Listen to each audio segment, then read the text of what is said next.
Bom dia, gente. Volta pra terra aí. Tá tão bom lá, né? Deus é bom demais, cara. Meu Deus do céu. Acho que quando vai cair na ficha do quanto a gente não merece, vai nos constrangendo cada vez mais, né, cara? Do quanto ele é bom, velho. Meu Deus, cara. Vocês estão aqui, gente? Bom dia. Tipo assim, você é lindo, cara. Você é maravilhoso. Você é perfeito. E ao mesmo tempo você é uma desgraça, cara. Você é uma peste, bicho. Você é uma praga, cara. E ele é maravilhoso, cara. É, não é? Tipo, ele não muda porque você...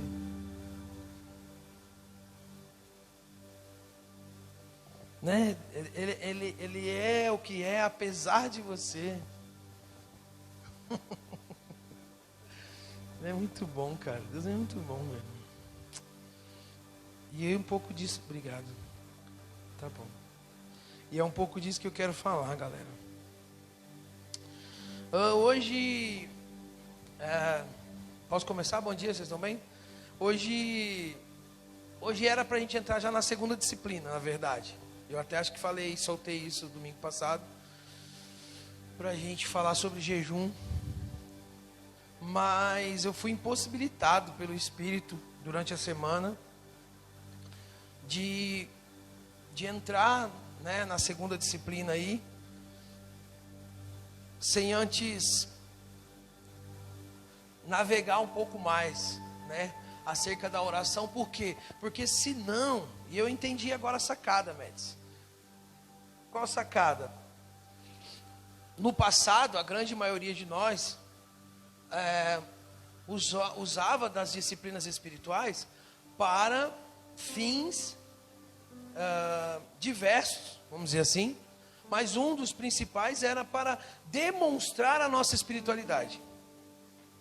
Então, é praticamente que uma disputa invisível e não comentada acerca de quem ora mais, quem jejua, quem lê a Bíblia. Não sei se você concorda. Você concorda? Não havia mais ou menos ali, meio que uma forma camuflada, acho que isso ainda existe, né? Em muito lugar.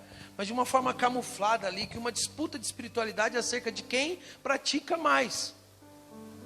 Tanto é que o fato, por exemplo, de você ir ou não ir a uma reunião, né? Você está num encontro ou não, já media a sua espiritualidade. E por um lado,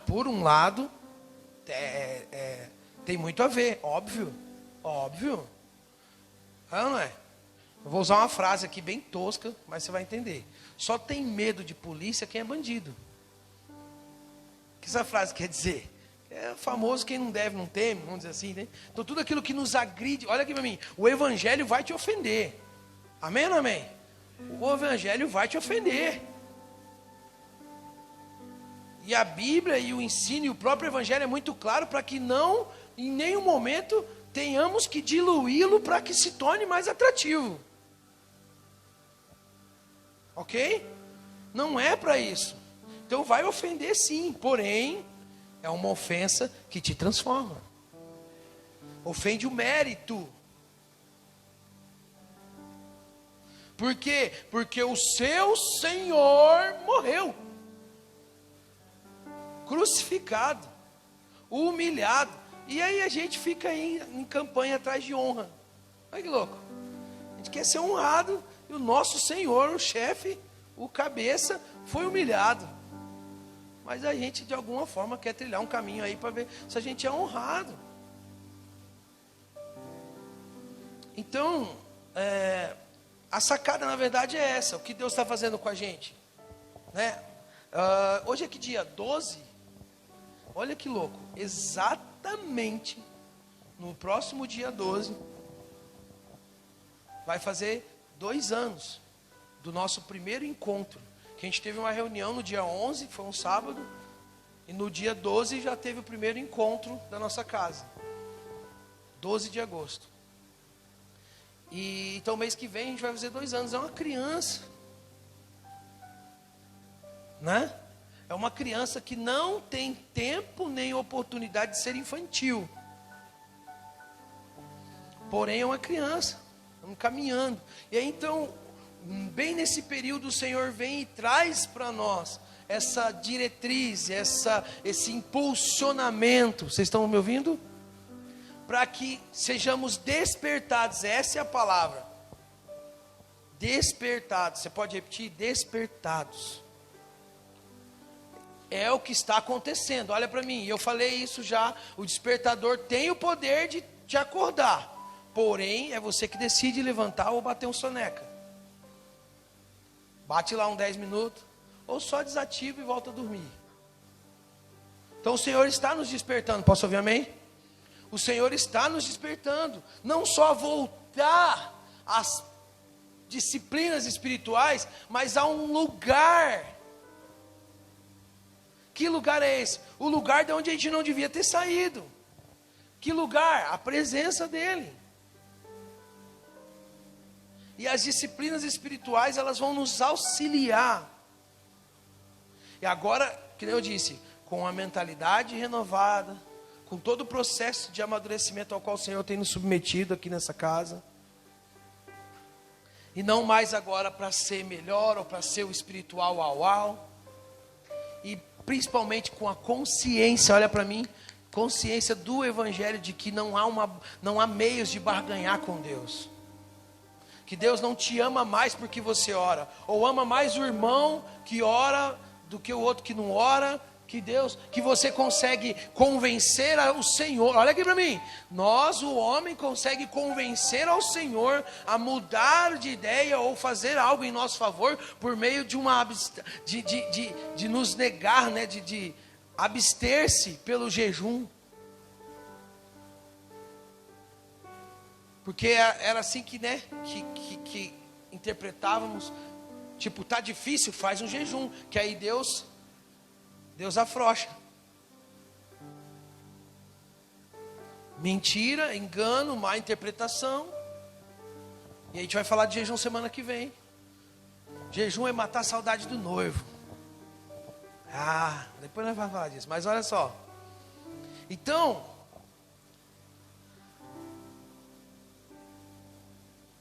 o Senhor está nos despertando. Posso ouvir um amém? Não se distrai mais não, gente. Para tudo aí, olha para cá. Então, aproveite esse despertar. Eu sei, infelizmente, muitos vão voltar para o sono.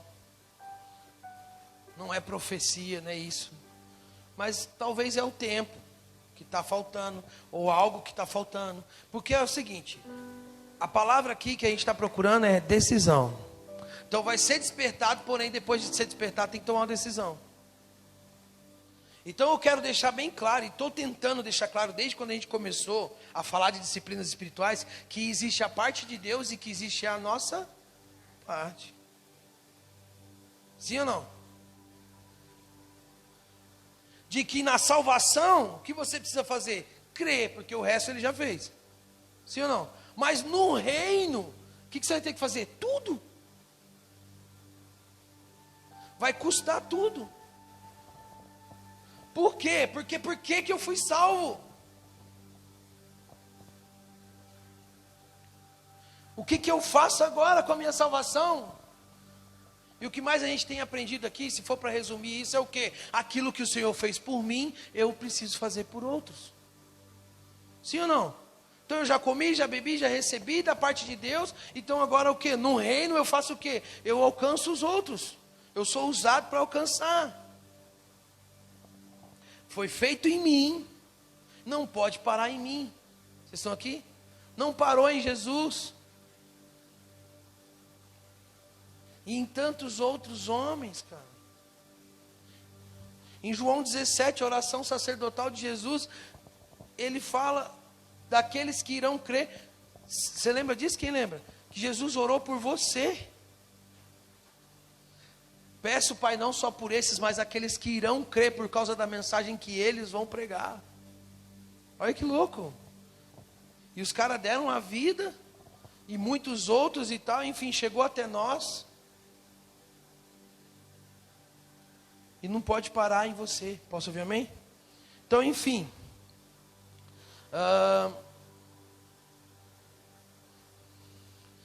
Nós trilhamos uma caminhada até aqui, ok? E no domingo passado falamos acerca da oração. Falamos o que especificamente? Acerca do cultivo. De que nenhuma relação vai sobreviver sem cultivo. Vocês estão aqui, gente? Não é pelo fato de eu amar a minha esposa e ela se declarar para mim, quer dizer que a gente não cultiva mais o nosso relacionamento. A grande verdade, eu estava ali na hora do louvor, a grande verdade que o Espírito Santo estava falando para mim, é que cada vez é melhor. Eu acho que, bem provável que eu sou o que mais velho aqui de casado, deve ser o segundo, o Sandrinho, deve estar empatado. Quanto tempo você tem de casado? Ixi, nem sua boca eu ouvi do que dirá o que você falou. 20 anos, né? Então o Sandrinho é mais, vou fazer 17. E cada vez é melhor. Mas por quê? Olha aqui para mim. Por quê? Cultivo. Então eu estava conversando com o Michael ali, falando um pouquinho do meu início ali, né, Fernanda? E aí o que acontece? O começo foi terrível, entre aspas. Dificultoso. E tem problemas que até hoje a gente ainda não resolveu. Melhorou. Mas não resolveu totalmente. Só que a gente amadureceu e parou o quê? De brigar por isso. Já não é mais motivo de briga.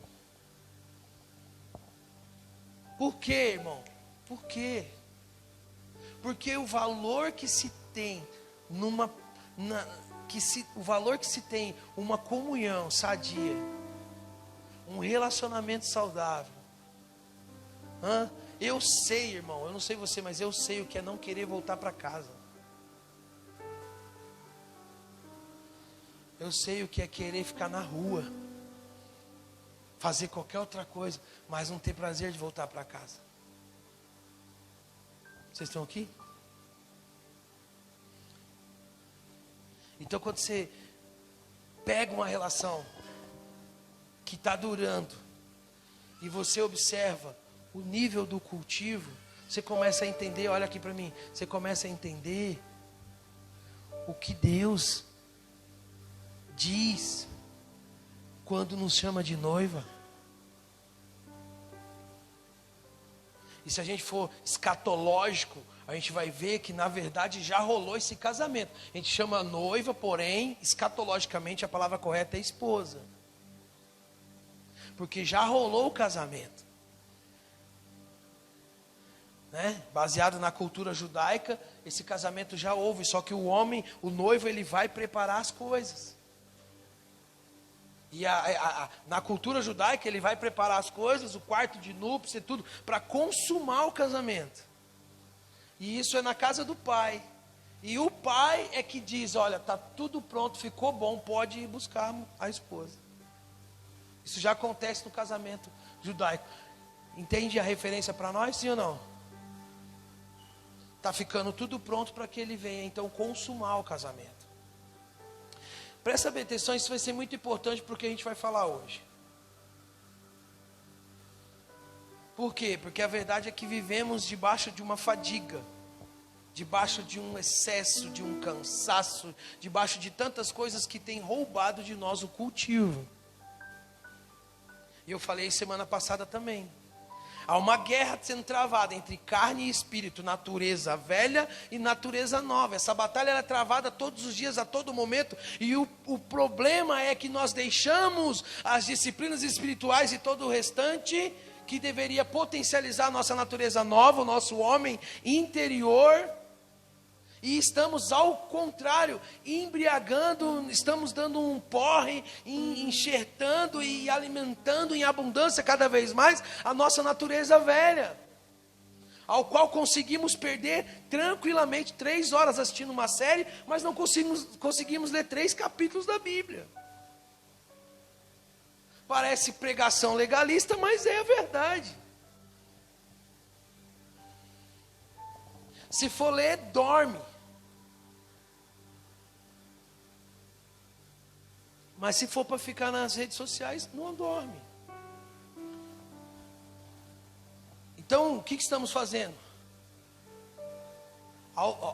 Obviamente e automaticamente, diminuindo cada vez mais o alimento, o exercício para a nossa nova natureza, o nosso homem interior.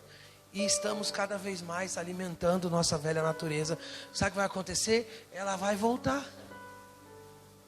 Ela vai assumir de novo o controle. E aquilo que você tinha aversão e nojo passa a ser atraente. Já ouviu aquela teoria do pecado? Que é assim, o cara está aqui, né, no baixo. Aí ele olha lá e fala assim: ah, que horrível! Está amarrado! Sai, Satanás! Não quero isso para minha vida! E é até moralmente pseudo-moral, né? É até um excesso aí que não é nem a verdade. Mas ele diz: não! Onde já se viu? Está amarrado, cancelado, falido, decapitado, pulverizado, sem vida. Né? Você não quer. Porém, ao alimentar da sua natureza velha, você dá uns passos e diz assim: não me incomoda não. Nem é tudo isso. Deixa eu ver. Nem é tão pecado assim. Desse aí, nem me incomoda. Não dá nada não. É o que a gente vai fazendo. Não, o quê? Classificação do filme lá. Aí está escrito assim, ó, conteúdo sexual, extrema violência e tal. Só, palavrãozinho só. Né? O que é uma cena de estupro? Não é nada. E a gente vai o quê?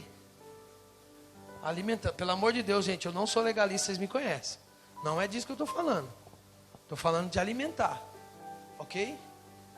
Porque nem legalista nem hipócrita eu sou, porque eu também assisto. Só que é assim, eu estou dizendo, o efeito é esse. E aí a gente começa a dizer, nem é tão assim, estou tranquilo, eu sou maduro, isso nem me afeta. Não tem problema em você entrar dentro da minha casa, não. Não dá nada, não. Meus filhos escutam assim de relance esses palavrão, mas eu mando eles para o quarto. Não sei o quê. E aí a gente continua alimentando, vai para o próximo estágio. Que é, fala assim: rapaz, até que é bom, hein?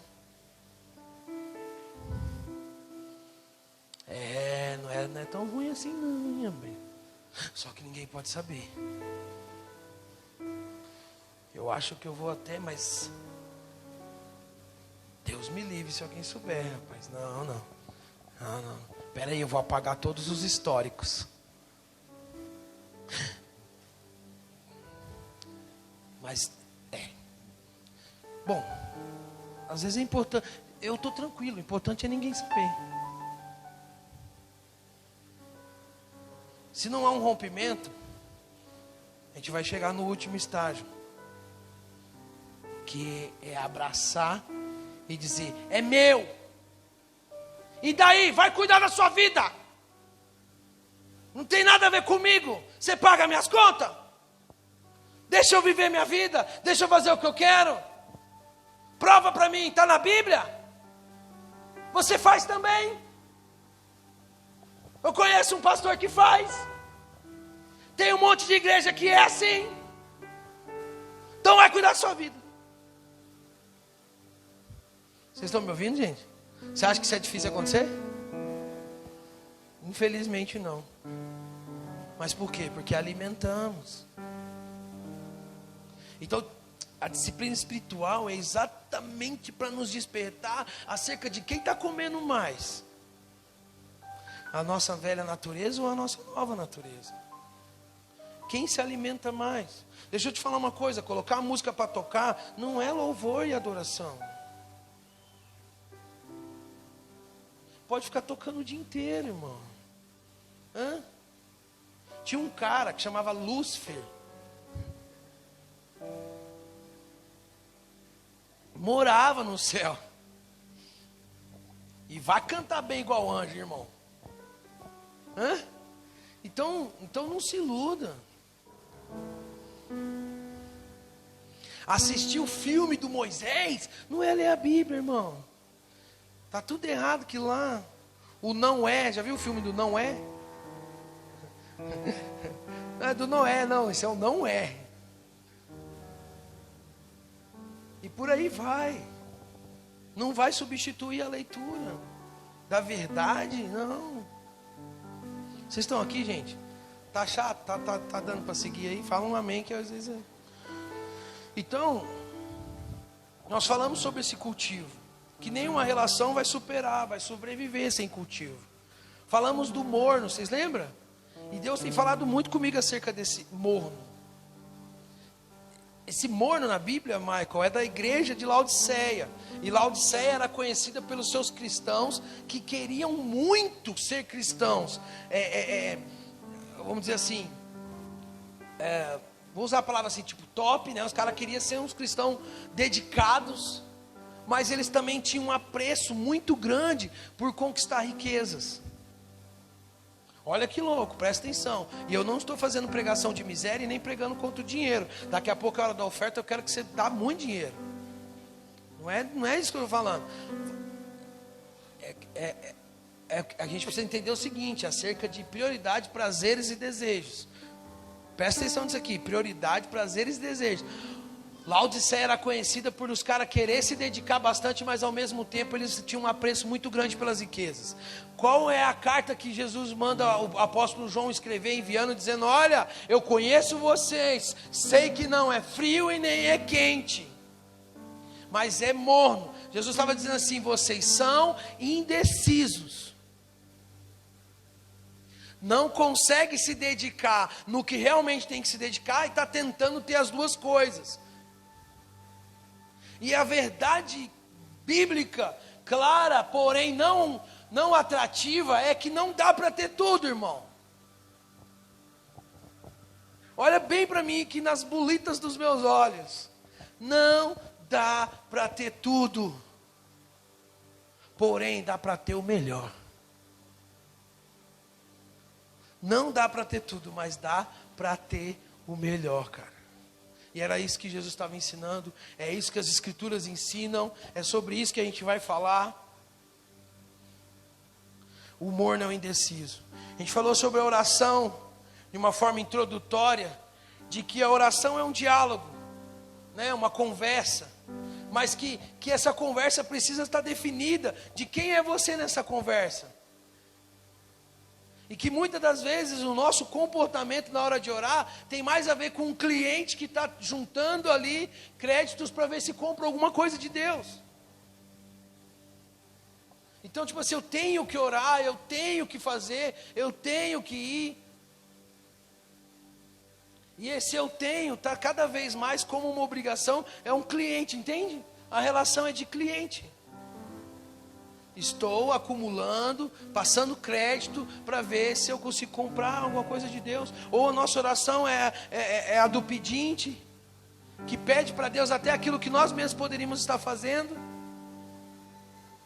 Mas a gente acha que Deus tem a obrigação de fazer tudo para nós. Aí o Espírito fala, vai lá e pede perdão. E a gente fala, não, oh Deus, faz ele ligar para mim. Está entendendo? A gente é muito louco, mano. Nós, olha aqui para mim. Nós queremos colher de sementes que ainda estão nas nossas mãos. E aí a gente vai todo bonitinho para a oração, querendo colher. Vocês estão aqui, gente? Então nós falamos que a oração me posiciona para receber aquilo que já está no coração de Deus em relação a mim. A oração faz isso, me coloca numa posição de receber o que Deus já pensou, já deixou pronto em relação a mim, amém? Falamos também do Salmo 139, acerca do quanto Deus te conhece, muito mais do que você mesmo. Você fala, pastor, isso é óbvio, mas talvez você nunca meditou nisso, cara. E eu fui pego ali num momento de oração que eu achei que estava sendo top. Eu fui pego ali sendo falso com Deus. E eu falei, meu, não acredito, cara, que eu estou sendo falso com Deus. Então, querido, olha que bem para mim, olha que bem para mim. Deus sabe por que você está aqui hoje.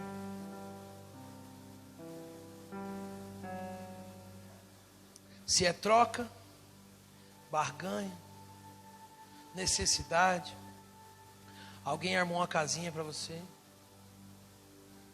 veio obrigado, veio por medo, tipo assim, tá tudo dando ruim, cara, se eu não for, eu vou na igreja para ver se melhora as coisas, sinto muito te desanimar, não vai melhorar não. Não, mas eu vim, e daí?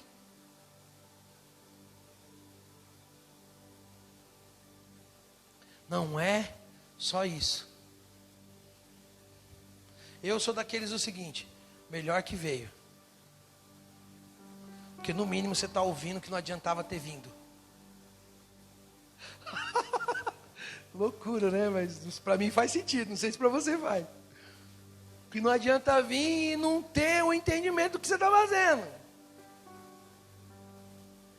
Senão você vai só ser mais um dos 60 milhões de evangélicos no Brasil.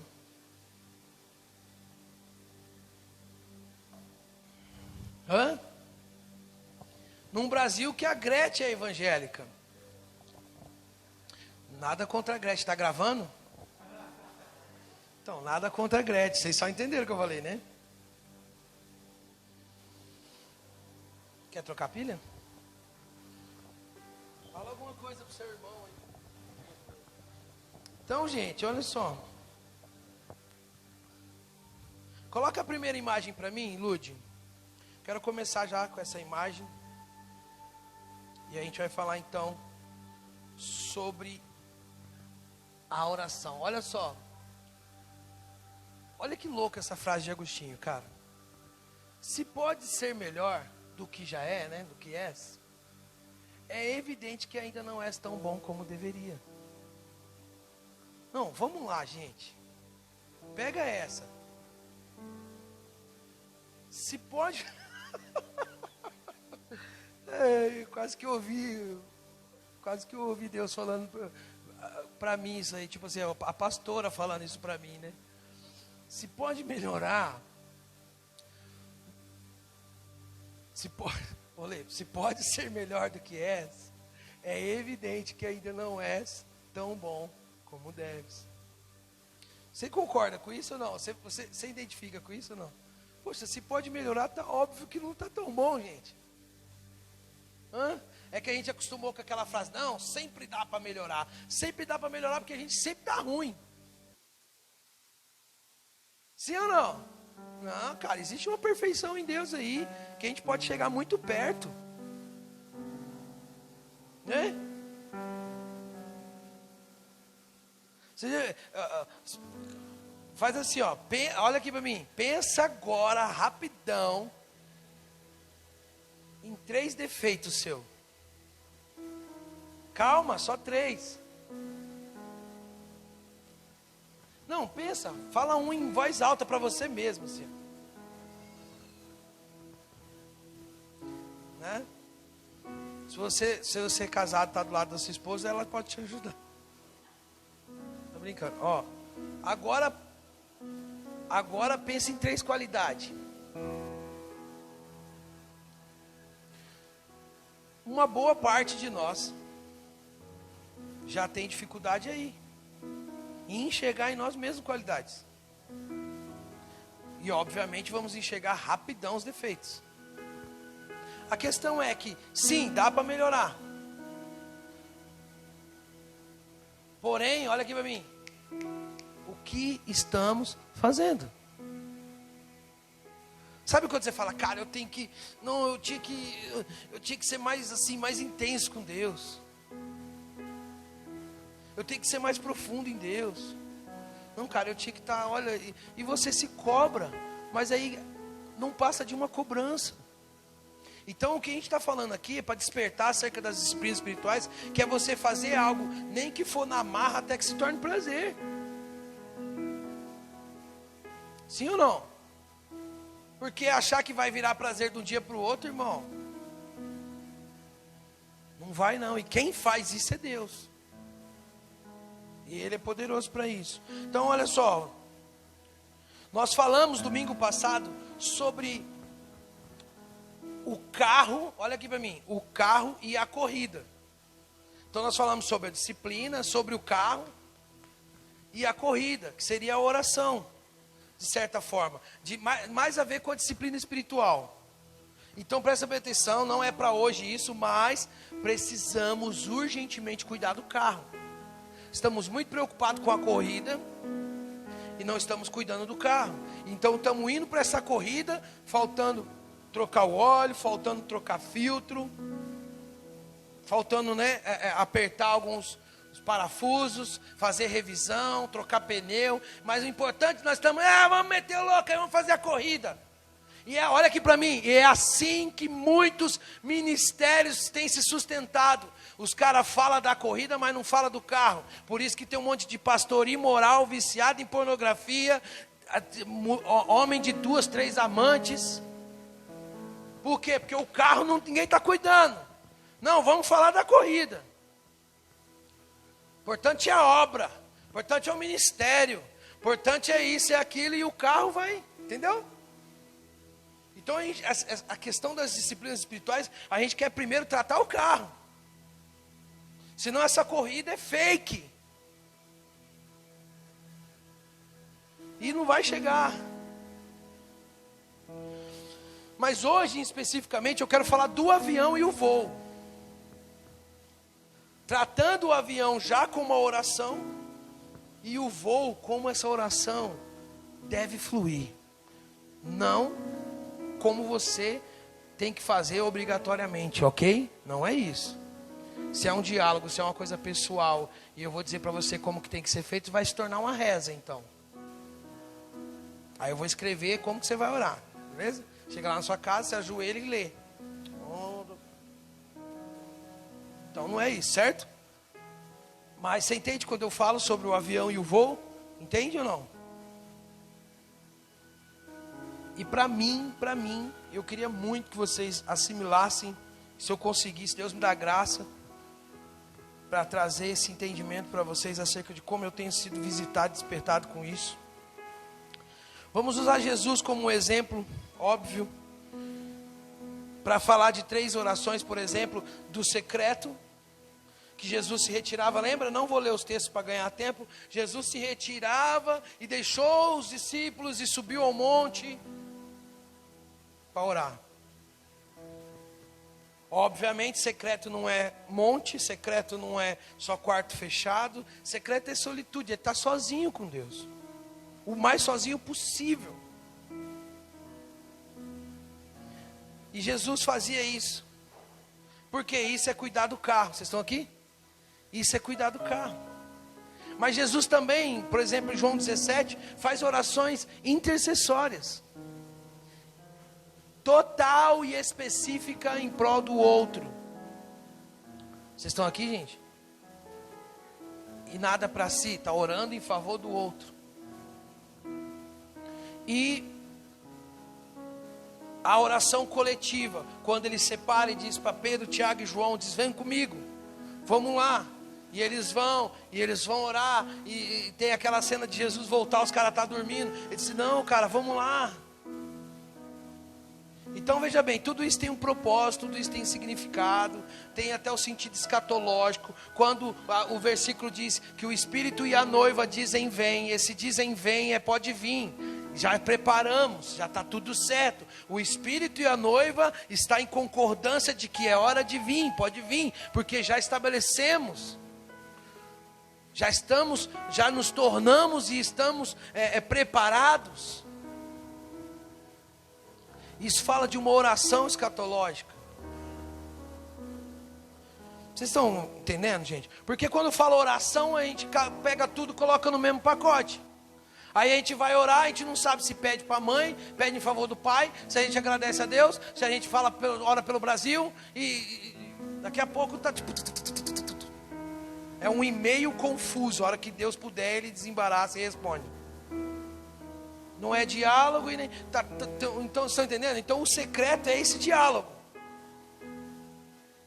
É cuidar do carro. E obviamente é mais importante do que as outras. Obviamente. Como você vai orar pelos outros se você não está ajustado, alinhado? Não faz muito sentido. Então aqui, gente. Porém, nenhum substitui o outro. Então nós aqui da nossa casa precisamos organizar e ter os nossos momentos de oração intercessória e oração coletiva. De sim, marcarmos dia, hora, tempo e vir com lista sobre o que vamos orar. Vocês concordam sim ou não? Ou seja, ficar quietinho, chapadinho ali não substitui isso. Porém, não adianta a gente fazer isso e não ter secreto. Estão aqui? E não ter vida íntima com Deus. Então hoje, falando do voo, eu quero falar dessa parte. E que Deus prepare a oportunidade para a gente estudar melhor as outras. Mas hoje eu quero falar da parte do voo, que é essa parte do secreto. Que não é só, e não, por isso que eu falo que é do voo, porque não é de uma forma prática.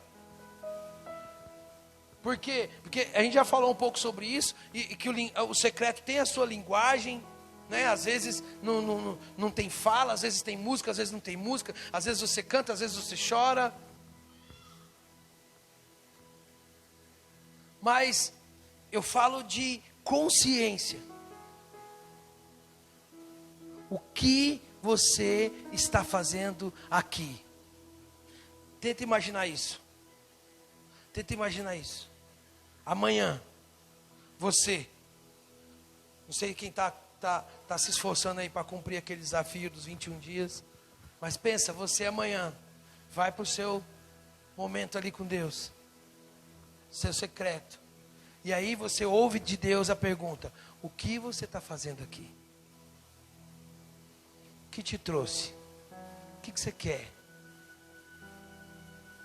É sobre isso que eu estou falando. Sobre isso seu voo. Então, eu quero usar um exemplo. Inclusive eu estou até com o livro aqui. E se o horário permitir, eu vou ler um pedaço do livro. Esse livro chama O Legado da Alegria Soberana. É do John Piper. E ele fala sobre 3 líderes: Agostinho, Lutero e Calvino. Esse livro está mexendo muito comigo. Esse livro é do pastor Júlio, eu peguei emprestado uma vez. E demorei demais para ler, eu deixo ele no banheiro. Eu leio, né, no banheiro eu tenho um negócio de livro lá. E sempre tentava, enfim, não estava tendo. E eu entendi por quê, porque era o tempo de eu ler, era agora. Como que isso está vivo, fresco assim para mim, sabe? Eu quero usar o Agostinho como exemplo. E pode pôr a segunda imagem aí, por favor. As 3 imagens que eu separei hoje são frases de Agostinho. Aquela primeira que você viu, essa é a segunda. Torna-me teu escravo, ó Deus, e então serei livre. Torna-me teu escravo, Senhor, e aí então eu serei livre.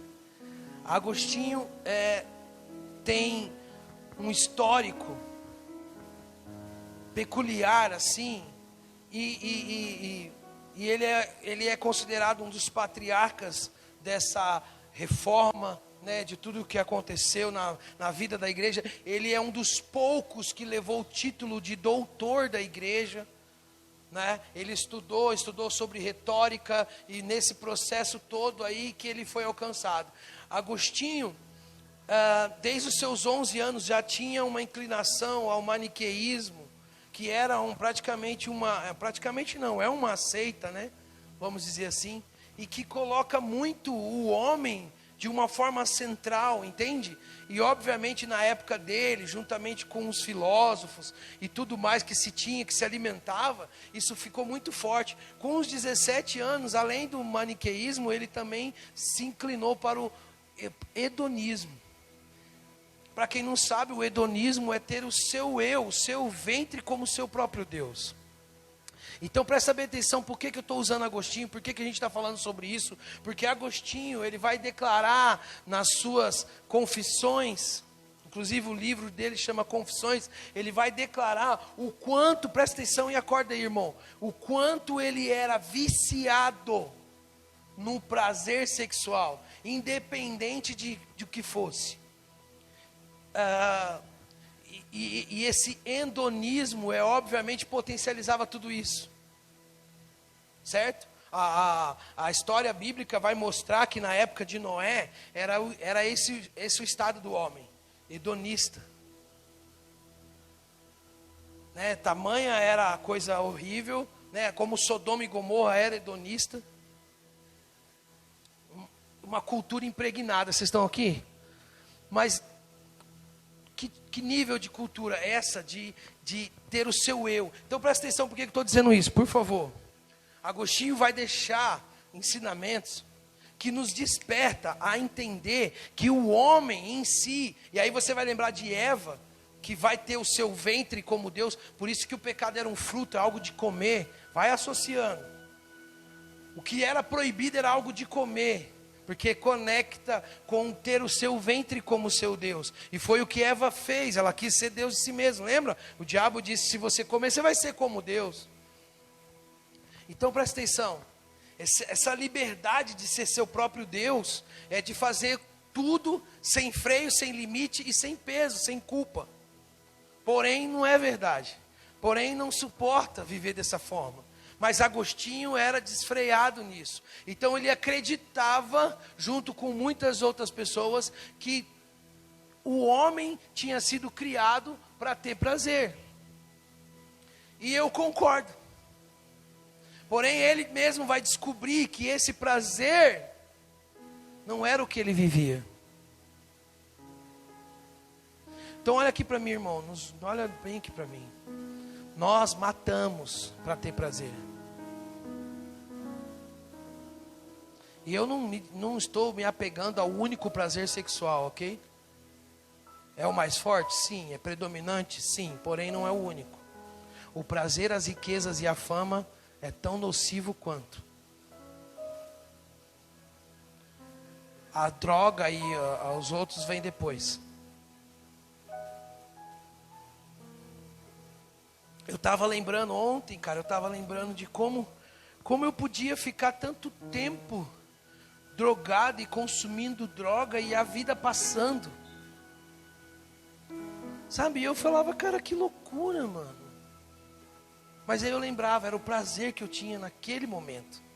Prazer que eu tinha naquele consumo. Então presta atenção aqui em mim. Olha só, você hoje, a coisa que você mais almeja hoje é ter prazer.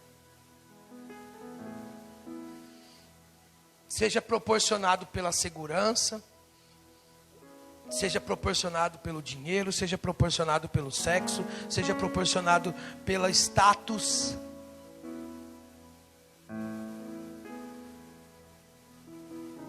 E Agostinho vai passar por uma situação dessa. Eu quero ler aqui. Vocês estão bem, gente? Não vai dormir não, hein? Quero ler um pedaço aqui. E aí vocês, por favor, acompanhem aí para não ficar chato. Não gosto de fazer isso, mas eu acho importante. Melhor eu ler do que eu tentar ficar, né? Tentar resumir uma coisa que não sei se é para ser resumida. Deixa eu só me encontrar aqui, onde que eu estou. Não é aqui.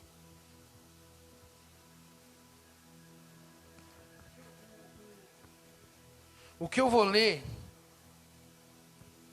é sobre a conversão de Agostinho. A mãe dele, Mônica, orava muito. O pai dele morreu.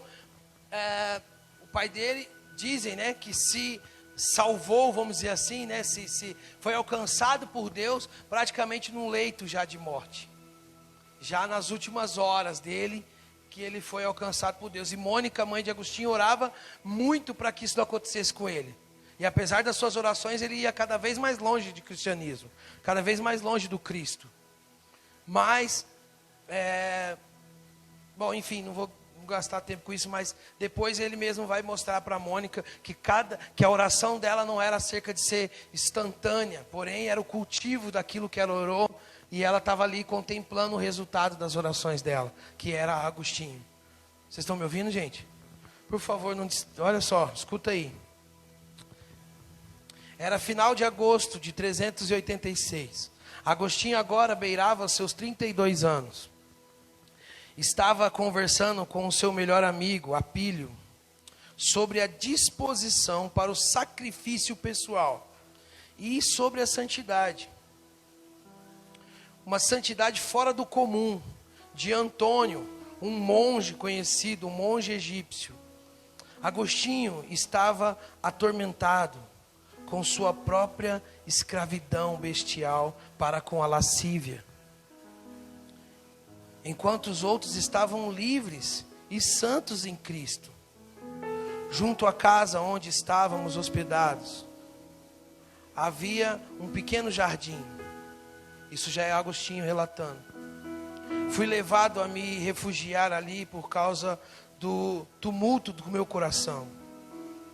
Ali onde ninguém pudesse interromper a luta conflitante e violenta que travava comigo mesmo. Enlouquecia para recuperar a razão. Estava morrendo uma morte que me traria vida. Estava fora de mim, furioso, dominado por uma raiva violentíssima para comigo. Por não ceder à tua vontade, dizendo isso para Deus, e entrar na tua aliança. Arrancava meus cabelos e batia na testa com os meus punhos. Depois entrelacei os dedos e abracei os meus joelhos. Ali começou a ver, aí já é o John Piper relatando, ali ele começou a ver com mais clareza que o seu ganho era maior do que a sua perda. E por um milagre da graça, começou a perceber a beleza da castidade na presença de Deus. Estava sendo detido por coisas pequenas, ele está dizendo. Puxavam minha vestimenta carnal, como que se sussurravam, dizendo: você vai nos abandonar? A partir desse momento não estaremos mais com você. Como se ele estava ouvindo o pecado, a lascívia, as orgias, dizendo isso para ele. E enquanto estava tremendo, na linha divisória, do outro lado podia ver a beleza casta da continência, com serena alegria, sem desordem, a chamar-me modestamente com um aceno, para que eu atravessasse e não mais hesitasse. Está falando sobre decisão. Ela estendeu suas mãos amáveis para me acolher com carinho e me abraçar. Portanto, neste momento, a batalha entre a beleza da abstinência e sua oferta de amor, versus as coisas pequenas que puxavam a sua carne. Aí ele vai dizer: lancei-me no chão, sobre um pé de figo. Dei-me livre curso das minhas lágrimas que jorravam nos meus olhos. Na minha miséria continuava clamando: até quando continuarei dizendo amanhã, amanhã? Por que não agora? Por que não por fim agora a esses pecados horrendos? De repente ouço vinda de uma casa vizinha uma voz de criança cantarolando. Não sei dizer se a voz era de menino ou de menina, mas repetia continuamente: toma e lê, toma e lê. Ao ouvir isso, levantei os olhos e comecei a observar com a baixa atenção, com a máxima atenção, a fim de lembrar se alguma vez eu tinha escutado essas canções de brincadeira de criança, mas não me lembrava. E continuei ouvindo. Reprimi o meu pranto e me levantei dizendo a mim mesmo que isso só podia ser uma ordem divina para abrir o meu livro das Escrituras e ler primeiramente a passagem que encontrasse. Terminando. Assim, apressei-me em voltar ao lugar onde estava Apílio, onde eles estavam assentados. Peguei o livro das epístolas de Paulo, abri o livro em silêncio e li o primeiro parágrafo sobre o qual caiu o meu olhar, que dizia: não em orgias e bebedeiras, não em imoralidade sexual e depravação, não em desavença e inveja. Ao contrário, revistam-se do Senhor Jesus Cristo e não fiquem premeditando como satisfazer os desejos da sua carne. Romanos 13:14. Não desejava ler mais nada, nem era necessário, pois um instante, ao terminar a leitura dessa frase, era como se a luz da confiança inundasse o meu coração e toda a escuridão da dúvida se dissipou. Cara, isso aqui é um pedacinho. E eu chorei muito lendo, porque ele vai daqui, ele vai começar a falar sobre... Por que eu tô citando isso, galera? Por que eu tô fazendo essa questão? Porque ele vai falar de um prazer, de uma substituição de prazer. Mas ele começa com esse impacto, porém vem uma frieza. E eu queria que você olhasse para a sua vida. E a gente já falou sobre isso, mas parece clichê também, mas eu queria que você pensasse hoje. Tenta, melhor, feche seus olhos. Feche seus olhos. Lembra das primeiras canções, cara, da sua conversão. Lembra das suas primeiras orações, as poses, onde você estava.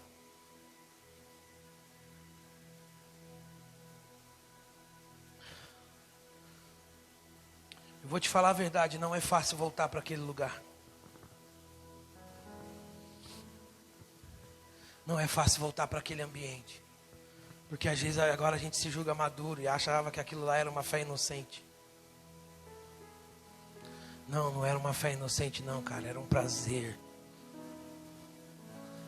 que estava acima de qualquer outro prazer.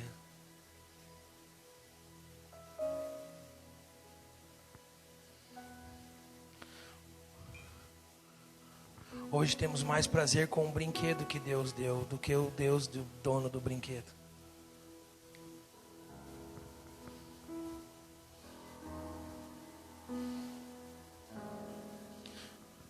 Olha para mim, Agostinho vai dizer que ele entendeu que havia, olha para mim, havia algo que era diferente, que era um prazer, uma coisa que não era comum, que não era igual. Olha aqui para mim, porque só esse prazer, irmão, por favor, escuta, só esse prazer é que nos dá força para renunciar qualquer outra coisa. A começar pelo que esse mundo pode dar, a começar pelas riquezas e os bens que podemos adquirir. Só esse prazer, cara. E eu me arrisco a dizer, eu orava hoje e o Espírito Santo dizia, olha, infelizmente, alguns nunca provaram desse prazer. E eu entendo porque eu não estou falando sobre uma conversão, sabe, de mudança de hábito, gente. Estou falando de um prazer, de um deleite na presença de Deus ao qual nada mais importa. E eu não estou me referindo isso a um momento só de oração. Eu estou me referindo isso a um cultivo, a uma vida onde nenhuma proposta tira você desse lugar.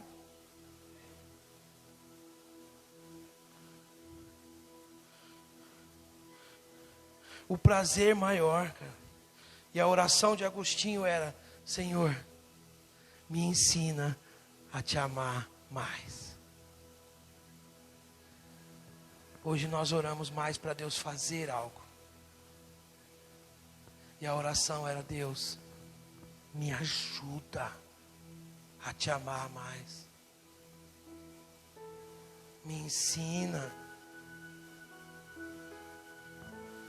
Olha aqui para mim, eu estou querendo dizer para você o seguinte: que esse desejo, esse prazer é Deus que dá, que você não produz. Mas qual é a nossa parte? O cultivo. É por estar lá, cara, por estar cultivando. Lembra Jesus dizendo: aquilo que pedires em meu nome, vos será feito? Sabe por que não acontece? Porque o que a gente está pedindo é ridículo.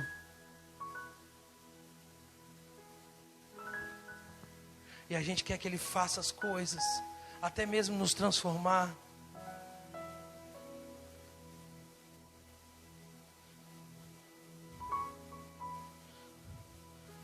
Davi vai escrever os Salmos 27. Salmos 27, 4. Davi vai dizer: uma coisa eu peço ao Senhor. Presta bem atenção, irmão. Isso são códigos na Bíblia. São códigos. Essa uma coisa é esse prazer que Agostinho está falando.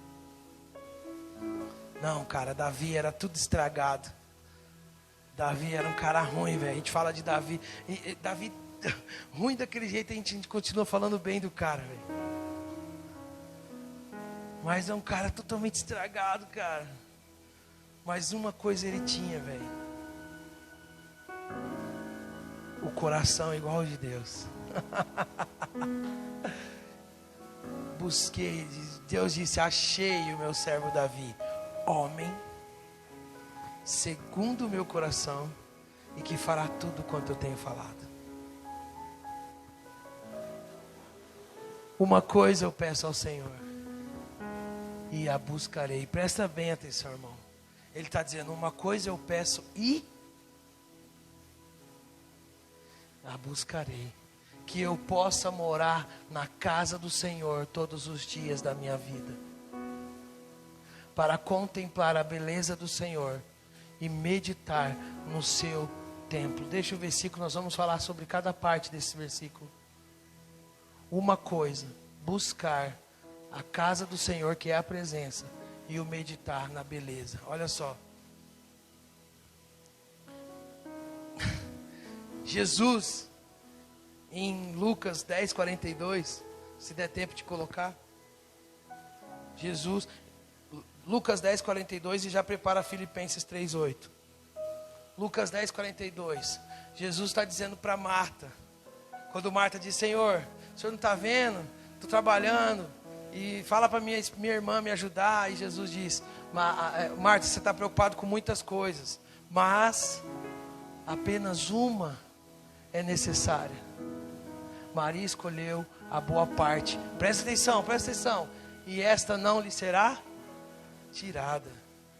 O final do versículo tem mais revelação do que o que a gente pensa. Jesus vai dizer a mesma coisa que Davi, dizendo: uma coisa só é necessária, Marta. E Maria escolheu essa boa parte. E a gente fala bastante da boa parte porque acha que é só o prazer do momento. Mas ele está dizendo: e isso não lhe será tirado. É um gozo, irmão, é um deleite, cara. Coloca Filipenses 3:8. Na verdade, considero tudo como perda, por causa da sublimidade do conhecimento de Cristo Jesus, o meu Senhor. Por causa dele perdi todas as coisas e as considero como lixo para ganhar a Cristo. Davi, Jesus, Paulo estão falando da mesma coisa. Uma coisa só eu peço ao Senhor, e a buscarei. Vocês estão aqui, gente? Davi fala da busca, Jesus fala do desfrutar, e Paulo fala da renúncia. Vamos lá, gente, vocês estão aqui? Davi fala da busca, Jesus fala do desfrutar disso, e Paulo fala da renúncia. Mas todos estão falando da mesma coisa, e todos estão direcionando a algo prioritário. Esse uma coisa é prioridade. Vocês estão aqui? Estão me ouvindo? O prazer em Deus, a alegria completa que Jesus falava, que Jesus falou em João 14, João 15, João 16. E ele dizia: olha, essas coisas eu digo a vocês para que a alegria de vocês seja completa. Jesus estava falando desse gozo. Por quê? Porque em João 15 ele vai falar desse gozo juntamente com o permanecer, lembra? Ele vai dizer: eu sou a videira verdadeira, vocês são os ramos. Todo aquele que permanecer, e o contexto de permanecer está em ter alegria completa. Olha aqui para mim, irmão. Olha aqui para mim. Alegria completa. Sabe o que é isso, cara? Independente do que você está passando. Como vamos deixar esse Senhor? Porque a vida está nos tomando tempo. Que vida que você teria sem Ele? Falamos do primeiro amor, mas não é primeiro amor, é único, porque não tinha amor sem Ele. Que amor que tinha antes dele? Não é primeiro amor, é único.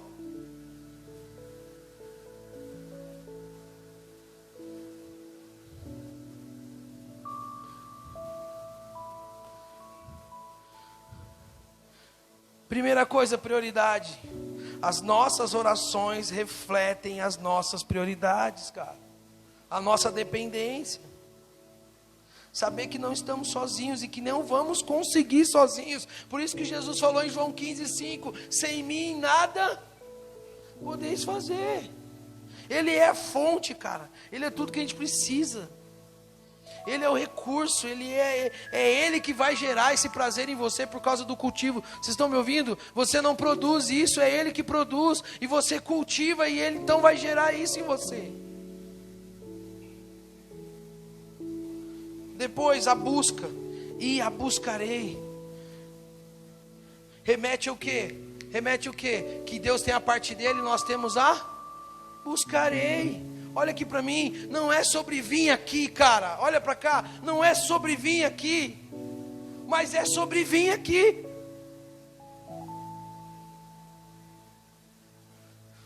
Não é sobre você orar, mas é sobre você orar.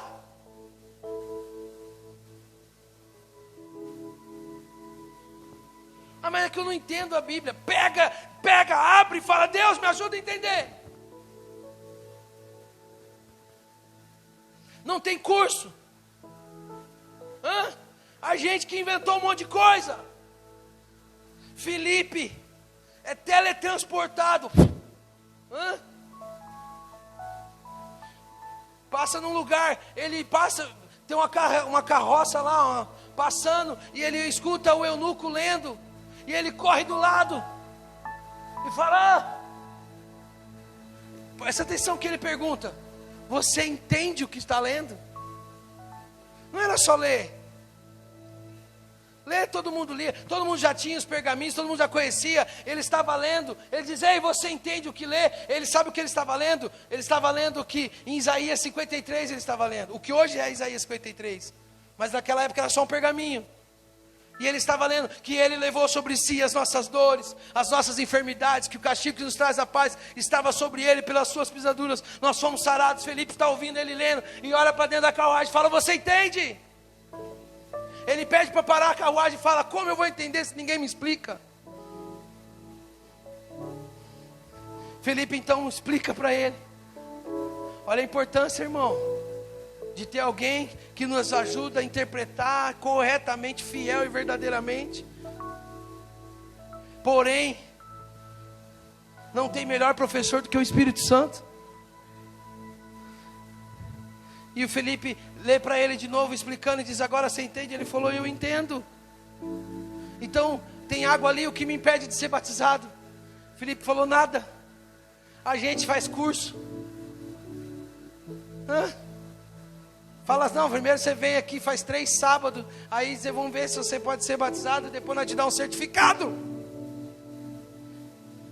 E ele falou: o que me impede? Ele falou: nada. Foi lá e batizou. Por quê? Porque entendeu. Vocês estão aqui, gente. A busca é a sua parte.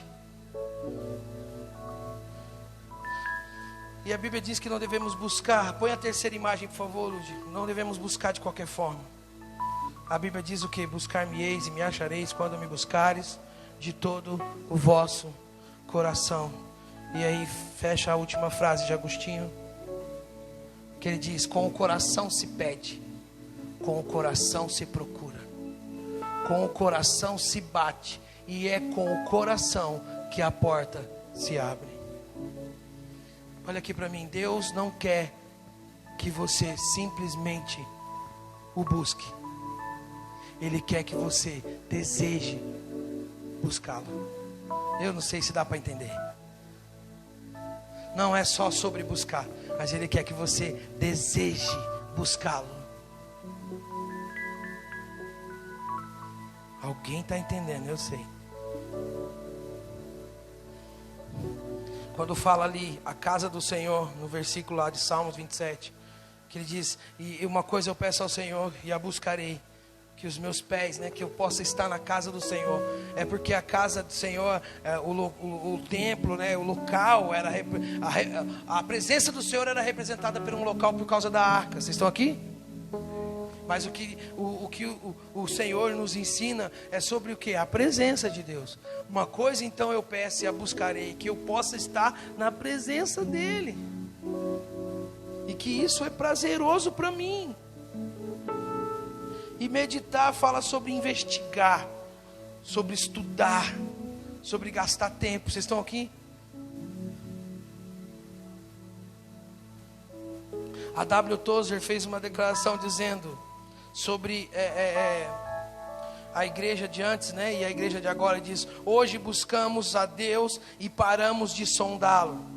Enquanto os antigos santos buscavam a Deus e encontravam e continuavam buscando mais e mais. Então a gente busca, se satisfaz com um negocinho, um arrepio, uma lágrima, alguma coisa, e acha que isso é que a gente armazenou para a semana inteira, e agora toca a semana, domingo que vem, se der eu venho. Se der eu faço isso de novo, esse ritual, para ver se eu recebo mais um pouco, para mim continuar de novo a outra semana. Não tem vida, não tem relacionamento. Isso não é um casamento, isso não é um diálogo, isso é um comércio. Vocês estão aqui?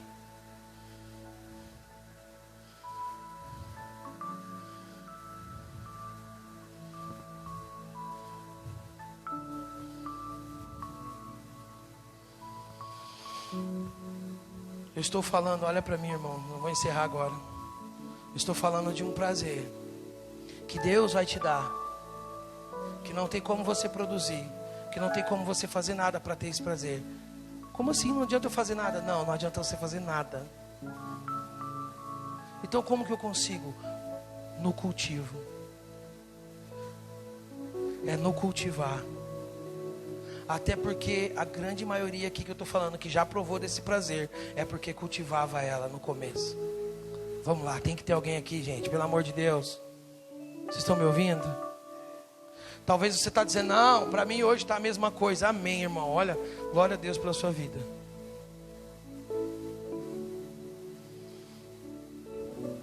E talvez outros estão boiando, falando, cara, o que esse cara está falando, velho?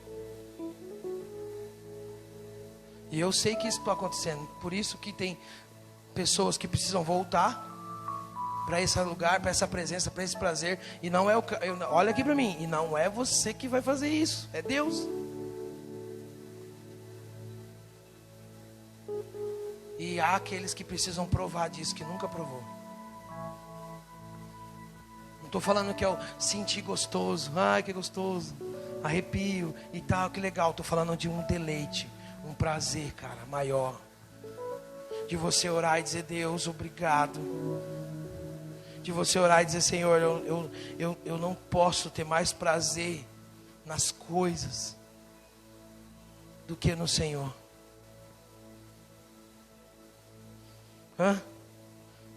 Tem maior desejo por Deus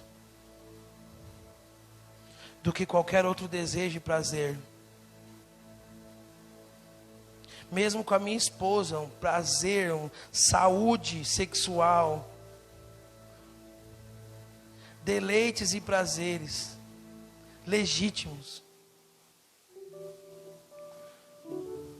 Não posso amar mais a isso do que o Deus que me deu uma esposa, saúde, condições para ter esses prazeres, esses orgasmos legítimos. Mas isso não pode ser maior do que o prazer que eu tenho por Deus, que me deu isso. Então, você entende, irmão? do que dirá sobre esses orgasmos momentâneos e ilegítimos. Agostinho conta que ele venceu toda essa lascívia, toda essa imoralidade sexual por causa disso.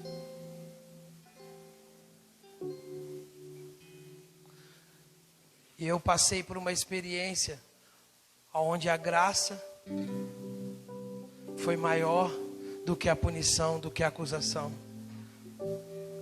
Eu senti desse amor e desse prazer em Deus, que substitui qualquer outro prazer.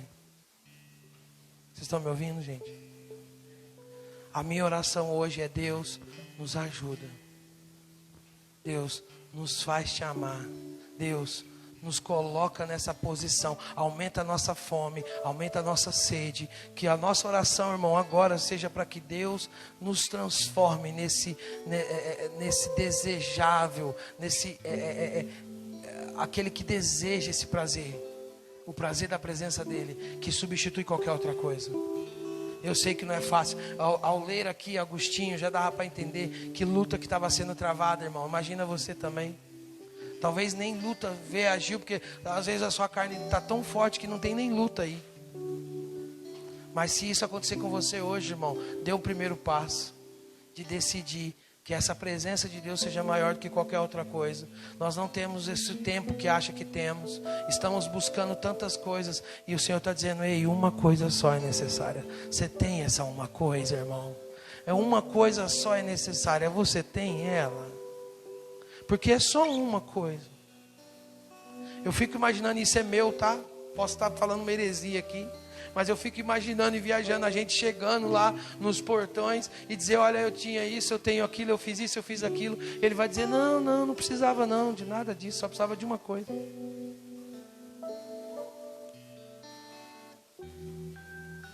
Só precisava de uma coisa.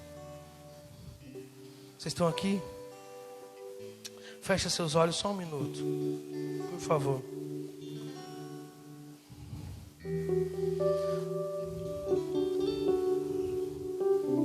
Oh Deus, a quem tenho eu no céu além de ti? E não há na terra quem eu queira mais que a ti.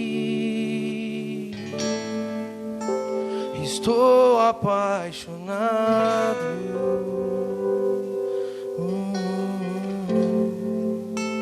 desesperado de amor. Eu estou disposto a morrer por ti, e construirei no cume do monte um altar, e o sacrifício sou eu.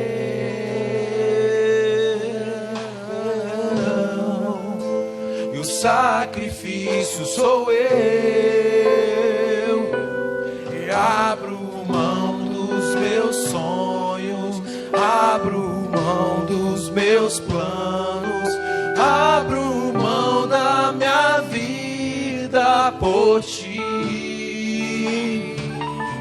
Eu abro mão dos prazeres e das minhas vontades, abro mão das riquezas por ti.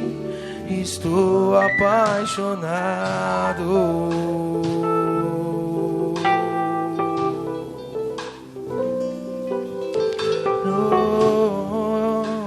Uma coisa, só uma coisa eu te peço, Senhor, só uma coisa.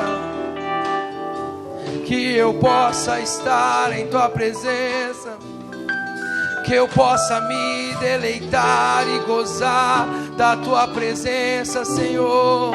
Mais do que os prazeres da carne, mais do que os prazeres do sexo, mais do que os prazeres do dinheiro, da fama, dos bens, do milagre, da promessa, do status, de tudo aquilo que a terra tem para me oferecer. Nada se compara, Senhor, que verdadeiramente eu possa me dedicar, que verdadeiramente eu possa buscar o Senhor até encontrar esse prazer. Acima de tudo, acima de tudo, acima de tudo. A quem tenho eu no céu, além de ti? E não há na terra quem eu queira mais que a ti. Estou apaixonado,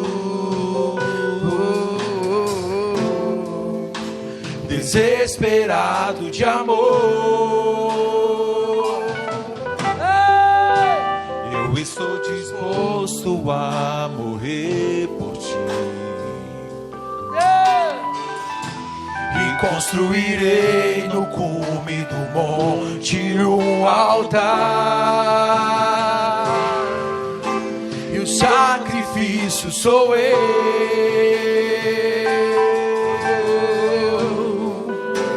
O sacrifício sou eu. E abro mão dos meus sonhos, abro mão dos meus planos, abro mão da minha vida por ti. Eu abro mão dos prazeres e das minhas vontades, abro mão das riquezas por ti.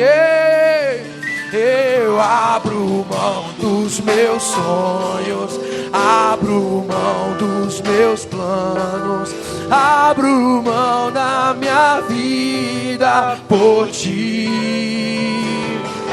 Eu abro mão dos prazeres e das minhas vontades, abro mão das riquezas por ti. Eu estou apaixonado. Faz de novo, Senhor.